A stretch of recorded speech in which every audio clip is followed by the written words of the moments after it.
2026 సంవత్సరం కాను వీట్లీ అవార్డును రిలీజ్ చేశారు. దీనినే గ్రీన్ ఆస్కార్స్ అని పిలుస్తారు. ఇది ఎవ్రీ ఇయర్ రిలీజ్ చేస్తారు. ఎన్విరాన్మెంట్ ప్రొటెక్షన్లో కానీ బయోడైవర్సిటీని ప్రొటెక్ట్ చేయడంలో చేసిన కృషికి గుర్తుగా ఈ అవార్డును రిలీజ్ చేస్తారు. 2026లో 2 భారతీయులకి ఈ అవార్డు వచ్చింది. అందువల్ల ఇది చాలా important. First one doctor Barkha Subba, second one Parveen Sheikh.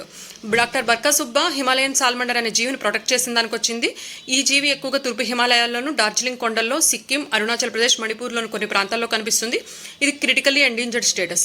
Parveen Shaikh వచ్చేసరికి మనకి ఇండియన్ స్కిమ్మర్ అనే బర్డ్ని కాపాడినందుకు, అంటే దాని హ్యాబిటేట్ని కాపాడడానికి చేసిన కృషికి ఈ అవార్డుని ఇచ్చారు.